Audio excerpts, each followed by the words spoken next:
Welcome to the Straight Red Card. Hey, it's cocktail time. And during this session of the cocktail time, we're going to talk about today's game, or if you're seeing this the day after yesterday's game, U.S. versus Jamaica. Excuse me. And you know, before we get into it, some of you are asking, who the hell are you guys? Just kind of came out of nowhere.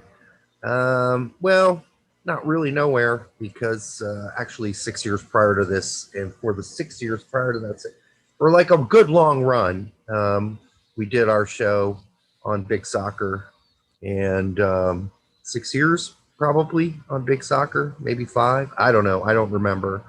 And so we've had a vidcast before. This isn't our first round of it. So just to give people some background, since I've been asked that question. And it's also easy enough for somebody to forget about us, and they haven't heard from us in 6 years. So yeah, I mean, those were the good old days when we put out a video and, like, you know, we had a couple thousand hits, you know, that were a guarantee almost immediately. And now we're starting from the start. So thanks to everybody out there who has either started watching us again, because I know there are a few of you out there that did that, or are hearing us for the first time. Hell, some of the people hearing us for the first time were probably like in middle school when our show was going. All right. Long-time fans. Yes. All right. So that's about us. Enough of that. We'll just get on to this game. First of all, I just got done watching Pete and Filippo's show, and they had a little bit different takes that I'm going to bring up as we go through kind of the lineup and who did what. And I thought it was really interesting that we kind of saw things a little bit differently. Maybe they saw it differently than I did. And the only other thing I want to mention is Pete kept saying that Pulisic is injured. No, Berhalter said explicitly in the after game that Pulisic was not injured, but that he had played a lot of games just very recently and wanted to give him a little bit of a blow or a break. I shouldn't say blow, because it always makes you giggle. Well, I mean, yeah, it's probably shouldn't say that. Yeah. All right, I'll stick to get our small channel struck immediately. No. Yeah, give you a breather there. All right. And the other thing, I watched the Jamaican version of Pete 11 Yanks, which is not a Jamaican guy named Pete. It's just a guy who hosts a soccer show that follows the Jamaican national team called IMAX It Football. And man, the guy's a nice guy, nice enough show, but boy, he must have had the like MLS lineup for the game, because like none of the players were in the right position on his little thing that he was flashing up on the screen. Maybe he was just worried about the Jamaican team, and he's like, I don't care if Reyna's playing CAM. I'm making him a CAM for this game. Well, I wish he were a CAM, but he did not play CAM today. And that's not how Greg plays. He had him set up in a 4-2-3-1. That's not how we played today either. So I'm not trying to be critical of Mr. IMAX. It just thinking, wow, he really got that wrong. All right, we'll just start. Stefan. I mean, he wasn't asked to do much, so when he was, the 2 times, I mean, there was like one shot after another that he really had to make a save. He did well. Mm-hmm. I think he was a little too far off his line on the goal. Well, yeah, he definitely came up clutch on those 2 saves, and like you mentioned beforehand, those were practically the only 2 times I was asked of anything. He had one miscontrol at the very beginning of the game. That was a little scary, and thank goodness it wasn't more to come. But yeah, thank goodness. That also started a nice little spell of Jamaican ball right in front of our goal for the next 2 or 3 minutes. Yeah, exactly. That was really his only major slip up. Sure. The fact I'm being hypercritical, and I think even Tight Shirt Twellman was critical as well about, hey, he came off his line too much. He didn't need to do that. But as a goalie, it's kind of like your natural instinct, right? Cut off the angle, by getting closer to the ball. And I understand what he was going for there, but it did make it easier to chip over him. I was actually really concerned at the beginning of the game when he had what appeared to be almost like a slight injury, like a little bit of a knock. He was limping around for a couple of plays after that, but he came back up and looked fine afterwards. Just yeah, I mean, man, are we going to see Horvath that quickly?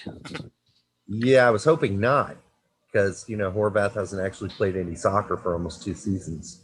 So yeah, cup game here and there, but I'm not sure he's ready for prime time, and he's played enough to. We might stick him out there versus Northern Ireland. I don't know. Second half, maybe. I don't know. Yeah, if that's the case, it's gonna be second half because I mean Stefan still needs to work with this with our defense and start gelling there.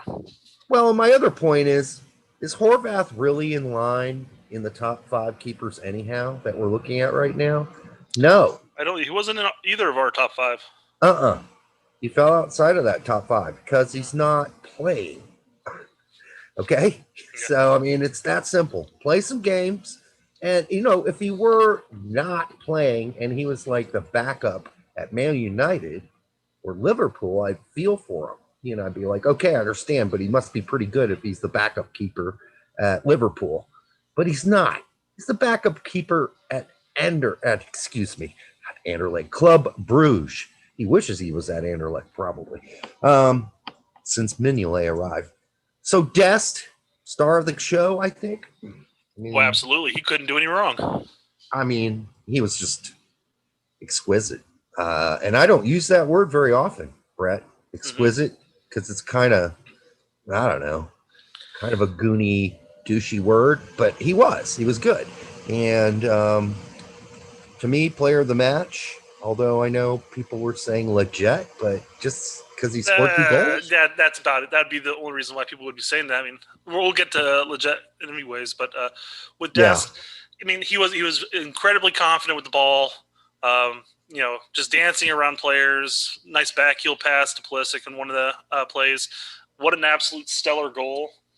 I mean, again, he couldn't do anything wrong. He was doing everything. Every time he could touch the ball, it was just pure gold. I know. And when they took him off, I was like, oh man, I want to watch more of him. But that's okay. Give him a breather. One person I didn't want to see any more of, and why it's a shame that Dest came off, and I understand why, I guess, because we'll have more time with Dest. But man, Cannon I thought Cannon just was not hitting at all today. He was just awful. Just not there. He was not making. His passes weren't crisp. They weren't clean. He was not existent in the attack, and didn't really have much to do in the defense. I mean, he had moments where he was fine, and he was definitely putting in the effort. It's not like he was slacking off. He was busting his ass. Sure. But it just didn't work. What he was doing didn't work. This could easily just be an off game for him, or it could be a lack of playing time at club that's affecting his ability. I'm not sure. But, yeah, you would think maybe Greg would have felt sorry for him and subbed him off and put Dest on the right and put Robinson on the left, just out of sympathy for how poorly he was playing. But, maybe he just wanted to play through that. Yeah, and then Cannon's out after this game anyways. He's heading back to his club. So, again, we're going to see plenty. We're going to have another chance to see Dest, more chance to see Robinson. So I can understand why he kept him out there for the entire game. It wasn't a great game. Yeah, I just mean purely, for anti-embarrassment reasons, pulling him off the field. It was the worst I've seen him play. Mm-hmm. Honestly, I watched him numbers of times. Yeah. Watched him at Dallas, never played this poorly. Of course, he wasn't, necessarily playing a national team ball, which is a little different. Long, played a half, came out. I was right. Yeah. You got that one. Yeah. I told you Greg would pull a Berhalter on us. Yeah. And we both got one. So that's true. We'll get to that too. Yeah. So we don't owe each other any vodka. So because it's a tie. Like I was right about one, you were right about one, right? So that means, no finest of at this point. Brooks was, I thought, pretty damn solid all game. he was the anchor back there. So with Long, just jumping real bit quickly back with Long, there's nothing special about his half. There's nothing wrong with his half. It was just he was there and he did his job. And again, wasn't asked a whole hell of a lot, but still he did his job. And he got subbed off just so we can see some of Richards. But Brooks. I 100% agree with Brooks. It's absolutely solid. The ability of moving forward and making that pass up was great. Something that we didn't see, like with the Olympic roster. I joked around about they've watched too many Chelsea games. With Brooks, I mean, he was moving up into the our offensive half and making the forward passes to checking back wings and Sargent.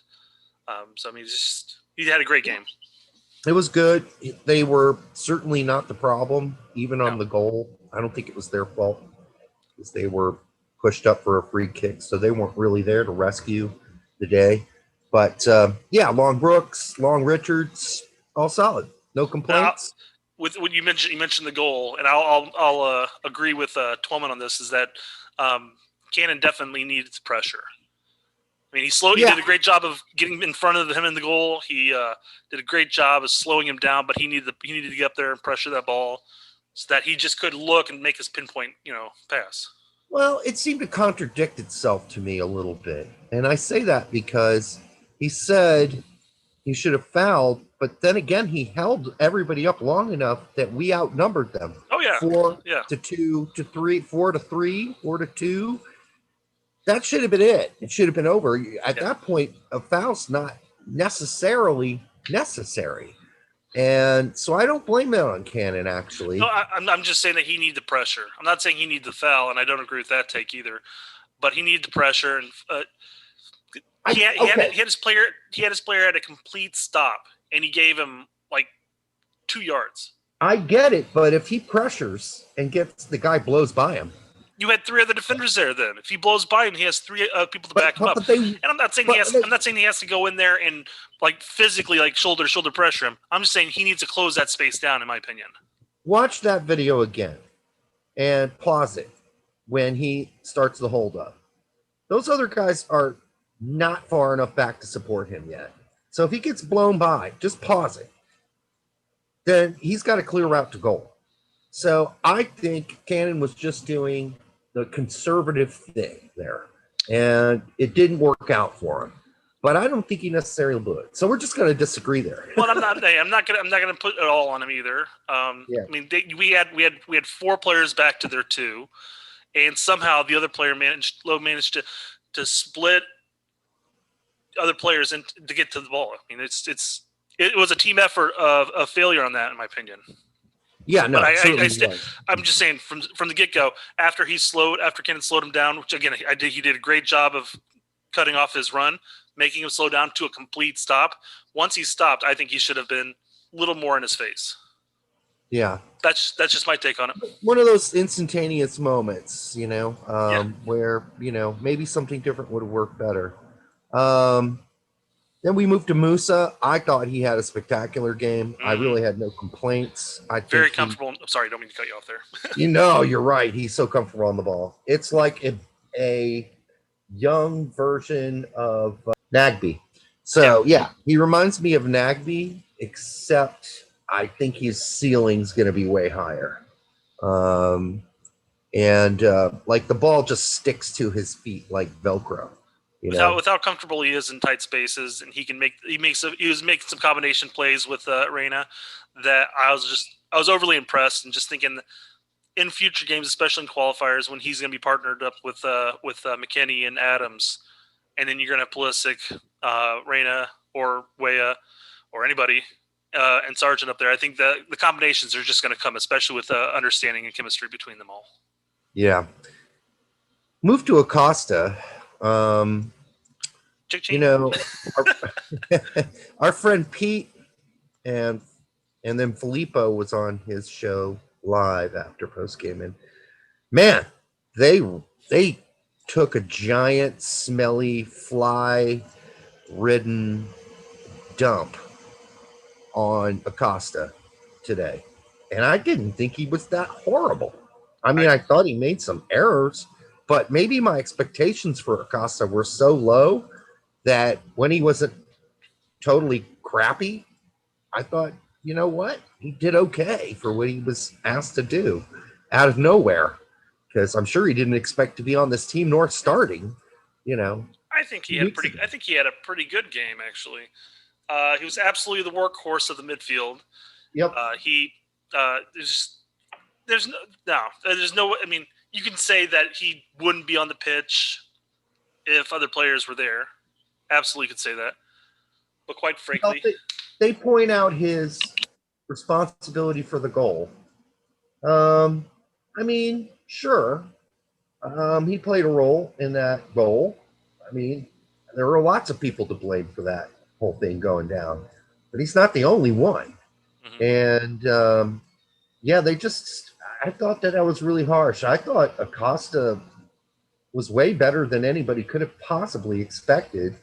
And in fact, he played, I mean, if I were going to say, I think Acosta's going to play a good game today.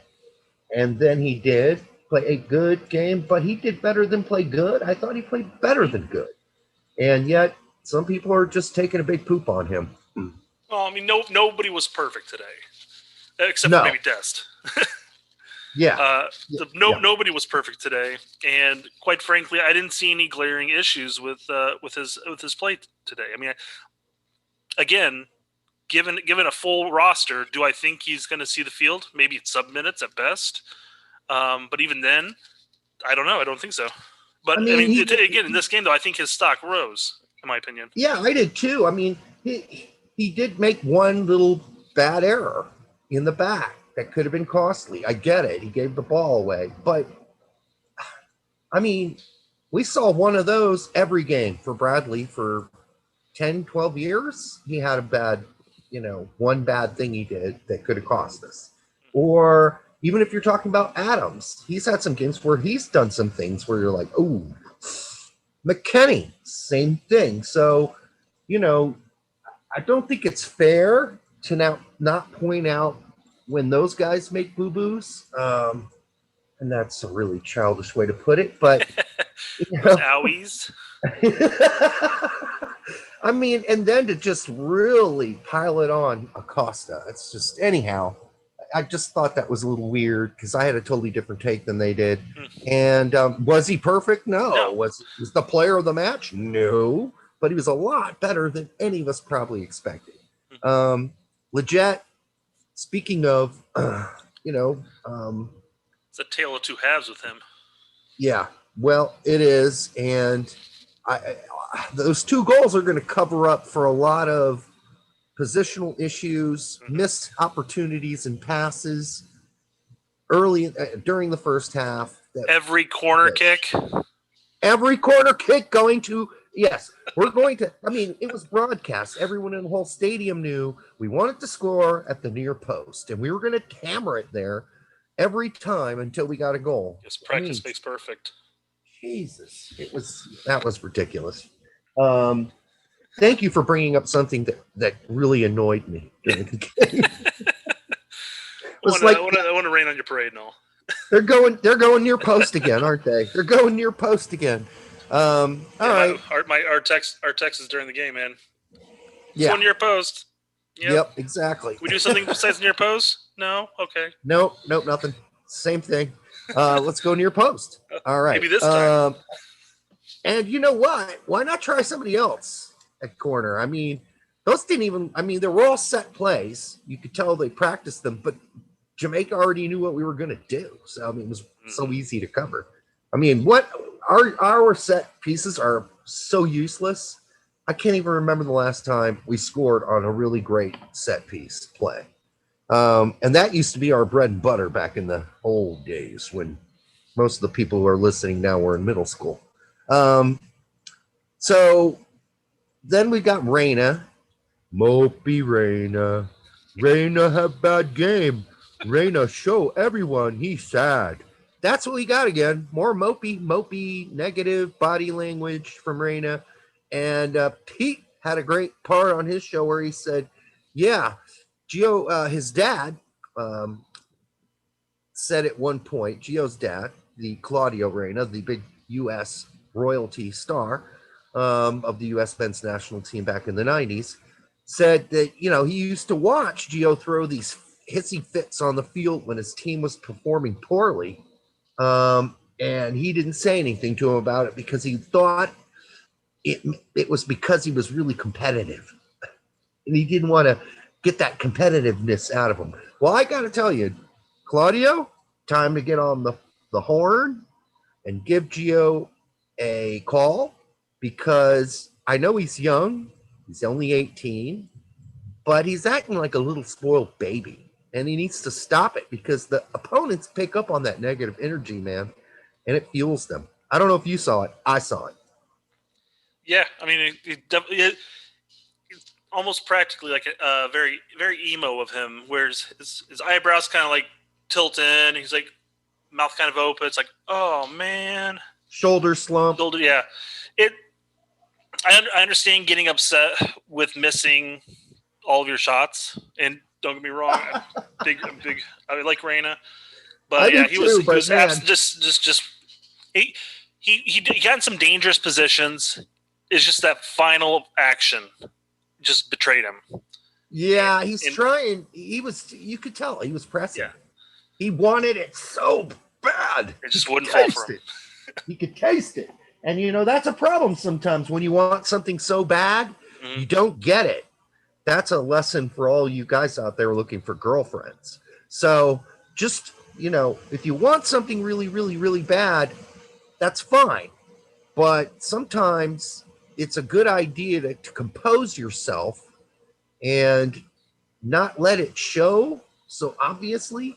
And in this case, and in this game, it was so easy to tell. And,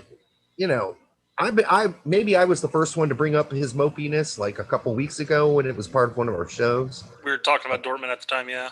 Yeah, and I hadn't heard anybody say it, but now everybody's saying it. And I'm not taking credit for that, but I am saying he's got an issue that he needs to work on. And Claudio, that was bad parenting. No, I'm just kidding. Some people, we all raise our kids differently. So I'm not. Sometimes it's okay to say, "Hey, stop acting like an infant." Exactly. I think that's important. Otherwise, what you get is a spoiled brat, and nobody likes a spoiled brat. And then I do want to emphasize to everybody's listening to this: we're not necessarily calling him a spoiled brat. We're saying it's very spoiled brat actions that he's portraying. That's correct. Yeah, he's acting like a spoiled brat. Yeah. He may not be one, but his the way his emotions exude from his body are not positive, and they're not good. And he needs to fix that, because it brings down your teammates too. It really does. And you see him criticize his teammates when they don't pass it to him when he thinks he should get the ball. And he does that on Dortmund too. And, if I was an older guy in Dortmund, I'd say, hey, 18-year-old kid, shut the up, play the game. So anyhow, I don't want to rain on Reyna's parade because he had a good game outside the fact he couldn't hit the broadside of a barn with a shot. Pulisic, same problem. Emotional. He definitely exuded some of that mopiness as well. Yeah. And, it's not as dramatic as Reyna's, but, he'll shake his head and he'll get those droopy eyes. And then, he got back to work today. I'll say that. He never gave up. Yeah. It's okay if you're upset that you flubbed a pass or missed an open opportunity shot. It's okay to get down on yourself a little bit about that. But, I mean, again, it's the way you hold yourself on the pitch that will either draw respect from your opposing players. I mean, and he's got to be thinking he's a leader on this team. Okay, so he's going to have to. I think Claudio and him need to go watch some old Gio and him both need to go watch some old Claudio Reyna footage. Okay, when he was captain of the United States, that guy never gave away anything. Okay. Now, I'm not saying you should be an unemotional, emotionless ice cube, but you do have to keep that shit in check. Again, I know these kids are young. I know I was a spoiled little baby brat when I was 18. I can tell you that much. So listen, I'm not trying to be too harsh on either of them. I'm just saying they're being thrust into a position at such an early part of their careers as leaders of this team, and they're going to have to figure that out quickly because of that. It's unfair to them because they are so young, but you know what? That's reality. So hopefully somebody helps turn them around in the way we're talking about here. Mhm. Sergeant A plus. I know he didn't score a goal. Everybody's going to be like, "Oh, he didn't score a goal though." Well, he Hell of got an a great assist. Yeah, I mean, Aronson just tapped that thing in. So And that spin, when he collected the ball, took it out, the defender was on him, and he spun him around and got all the open space he needed to release that in there. And it was a great play. probably the most offensive thing I saw after the game in relation to a conversation about Sargent was Tight Shirt Twellman's saying that the only clear-cut number 2 behind Sargent was Giassi Zardes. Now, between him and Alexi saying that actually Altidore is our clear-cut number 1, man, these guys are striking out. I expected more from Tight Shirt, though. I expect that kind of blasphemy from Alexi, but not Tight Shirt. I would say, in fairness to Twellman on that, I had Zardes as my number 2 on our top 5. Now, for various other reasons, mainly because of his history with the U.S. national team and the experience with everything, compared to untested players that are just coming up through, like DK. DK would be a great example of somebody who's firing on all cylinders right now, but he's untested with the U.S. national team. So if an important game, I can understand why he would say that. I've taken that stance away since DK is performing, but yeah, I mean, I still had, as you know, I had Siabatu as my number 2 behind Sargent, which was played out in today's game, by the way. But I think what we generally said about our top 5 was after Sargent, it's going to be a battle. Sure. Whoever wants it more is going to take that second slot. And I think that second slot has changed for me since we recorded that. I think you're going with DK now, right? He'd probably be my number 2 right now. I need to see more of Siabatu on that, but yeah. I mean, he only had like 8 to 12 minutes today, so it wasn't much to go off of. But yeah, but he did help set up the Leget's last goal. People aren't going to remember that, but he's the one who passed it to Leget's first goal. Passed it to Gio Cicchini and then exited the space, and that same space is where Leget entered, and Gio Cicchini got him the ball and scored. So it was a hockey assist for Siabatu. Interesting place with Gio Cicchini. He has 2 goals and 1 assist in 2 games. Who did? Gio Cicchini. Yeah. Yeah. So I know that's some pretty good stats to have when people start questioning why is he brought in. He's performing. Now, mind you, it's against kind of relatively weaker opposition right now. We'll see what happens later, but yeah, but I understand the criticism too. He plays for a slightly crummy second division team in France, and he's not even the superstar on that team. So I don't know. There are no superstars on his team. That's why they're fairly average in the second division. Sure. So, but anyhow, I mean, so we just got Siabatu out of the way. That's good, and we got Gio Cicchini out of the way. Aronson was fabulous. His stock's only going up. Period. That's it. I mean, at this point, the tricky part is where we're going to find him on the pitch. I mean, are we going to put him in the center 3, take like Leget's place whenever in this scenario for like when Northern Ireland comes around?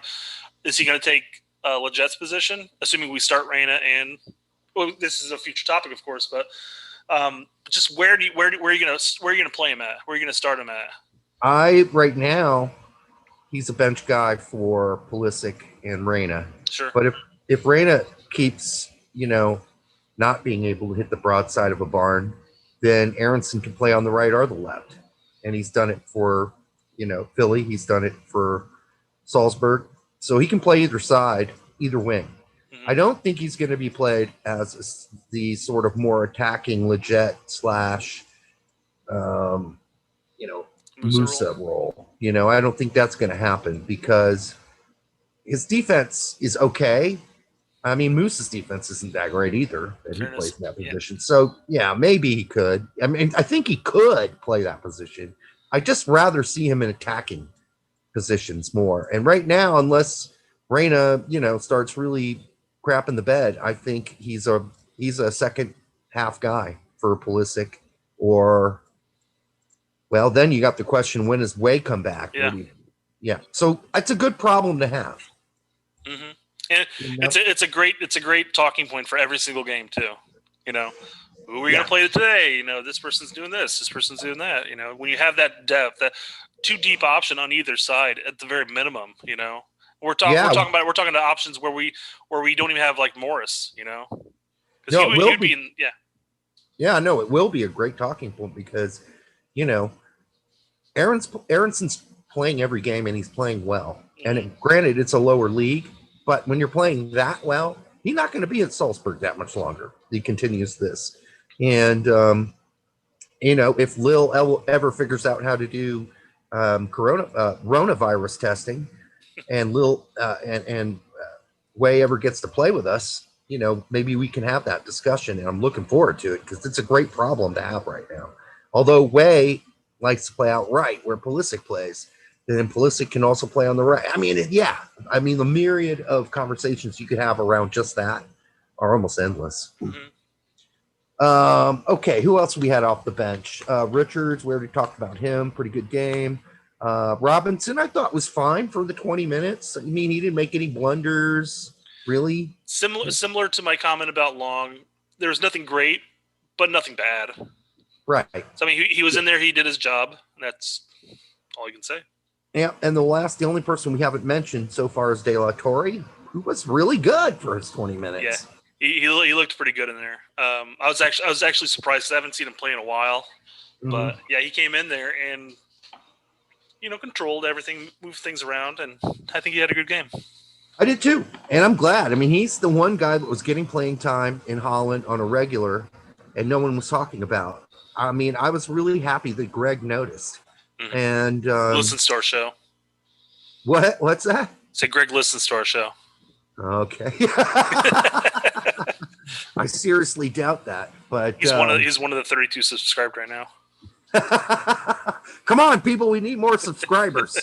Jesus, we had like 600 in the old days when nobody even watched YouTube.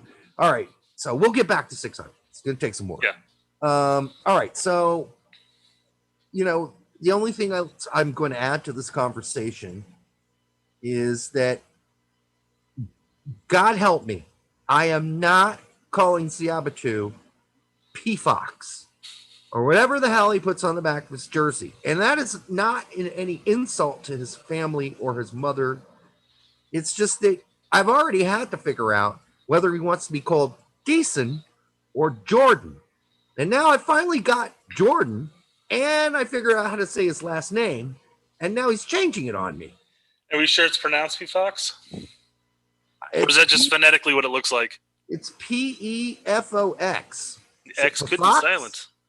P-Fo. It could be P-Fox. It could be P-Fo. It could be Fox. It could be P-Folks. Yeah, I don't know. They said it during the game briefly, and I'm not going to assume that whoever was on there with Tyler Twellman got it right. But damn it, you, Jordan, giving me another name I've got to learn how to pronounce properly and correctly. All right. Leave that to you, though. What's that? Said I'll leave that to you. Well, I'm the one who always has to help you with pronunciation, so I guess it's going to fall to me. That's what I'm saying, yeah. Yeah. Did I already mention that Pulisic's not injured? Did I mention that? Yeah, we mentioned at the beginning. Pete, Pulisic's not injured. So as we head to this Northern Ireland game, you can put him on there. He's not injured. He's going to play. unless he, pulls a hammy on the way up to his hotel room. It keeps you on